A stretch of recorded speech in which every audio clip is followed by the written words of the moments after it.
me. I'm only talking about my experience. Me. I ain't talking about nobody else's experience, but my experience growing up in Flint, Michigan, where I came up, and I literally graduated in class of 86. The whole auto industry was dying. The crack epidemic was at an all-time high. Flint, Michigan led the nation per capita in murder for almost 12, 13 years straight. I had friends dead in jail. People were dying. It was crazy. And people always want to talk. Anybody who wants to talk about violence has never seen it. I'm trying to tell you, when you talk about violence for real and you see it, it's like it's one of the scariest, most crazy things you've ever seen in your life. And people want to, smoke and fight. And man, when you see somebody get smoked, when you really understand the ramifications of like this kind of thing, man, I beat up my own father. I beat my father's ass as a grown man because he was a drunk. I went through my whole life him beating up my mother. Listen, my earliest memory was him hitting my mother in the face as hard as he could. That's my earliest memory. And that told me, oh, damn, it's his world, okay? And he ruled through intimidation. He ruled through physical force. And we were scared of him, man. My whole life, I was scared of my father. I peed in the bed. I was 14 years old. Because I wake up, I didn't know what was going to happen. I'm still afraid of my father. I would never fight my father. Come on, man. I don't care, world champion, because I know he would shoot you. He would kill you. He would kill you. I knew that for a fact. I knew that as an adult. I was always respectful. He needed money. I would make sure I gave him money. I didn't want to be on his bad side. But see, I did the same thing. I was a pleaser. I was like, man, you want another beer? Here's another beer. You want this? No. Yes, sir. Yes, sir. But pull your pants up. My pants up, sir. No. But this is the thing. I became a grown man. And I said, look, I'm going to bring my family home. I'm going to bring my kids home for Christmas. I'd played in the NFL. I had done this thing. I said, listen, I'm going to bring my kids home for Christmas. I said, please, just don't act up. Just please. My kids have never seen it. My kids have never seen nothing crazy. Man, I bring them home. I'm out there hanging out with my wife and my kids. I'm hanging out with my wife. We about to go out. My kids are left at my home. Man, I get a call from my aunt. Oh, my God. He hit your mama in the face. He knocked her tooth sideways. He knocked her tooth loose. I said, what? Are you kidding me? Like, I spent my whole life trying to keep my kids out of this. And all of a sudden, I bring you home one time. I just ask you promise me you're not going to trip? And he just did that to show me he could do whatever he wanted to do. I said, go take the kids to the aunt's house.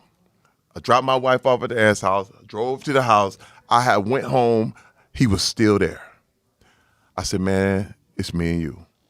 And I beat his ass for hours. Now, Mike, let me tell you something. What blew me away, though, I thought I would feel some satisfaction from that. I thought I would get some sort of release, and I got nothing. Man, look, I was sitting there like, this don't work, dog. This don't work. I got revenge. Wait, I got all the revenge I wanted. He was laying there talking about, do him, please. Because he an old man now. You know what I mean? And I'm going, all right, hey, man, all this beating people ass stuff, it don't work. I mean, when you look at the results of what happened, I was like, I was left emptier. I was just like him. And I was done. I said, you know what? It's just not the way. It's just not the way to go. I choose to not go that route. So tell me, do you feel you have a temper? Oh, definitely. Yeah. Oh, that's how you go in the NFL. You play off pain. No doubt. You play off pain. I played 7 years on the NFL on pain. Straight up. I was angry. I was mad.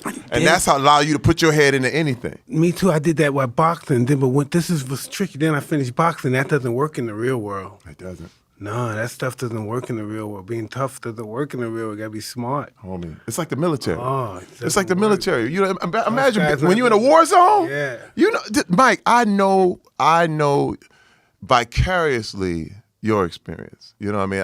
I didn't live it, but I know the people I understand you because I feel your pain. I feel a lot of what you came up in. And I understand how you became the best boxer who ever lived.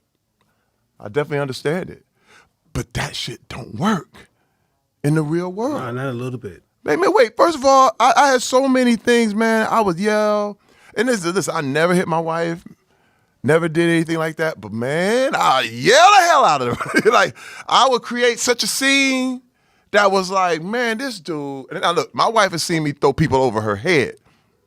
But then she was the one who told me, Terry, listen, we gonna lose everything. We gonna lose everything. I had a hairpin trigger. What you say, nigga? What you say? You know what I mean? That's all it took. And all of a sudden, I was snapping. And dude, listen, can I tell you something to you? I'm glad Talk you to didn't me. reach that level yet. See, I was that guy tripping, hitting people because they fucking with me too much for autographs. I fucking knock them out. Or something, I break their fucking jaw. Next thing, but know what? I started signing those checks, and that what broke my spirit. Oh, these are getting $4 million. I don't even know these guys. $8 million. I don't know these. Who are these guys? It's because I was stupid. I was, I hit these guys, man. I had Pepsi-Cola commercials and all that stuff, man. Right. Now I became one of those crazy guys that scared of me and stuff. Right. So you can't do that. You gotta be cool with that. You gotta control your temper because they'll freak out. Those people in Hollywood that's down with you, they'll freak out. Mike.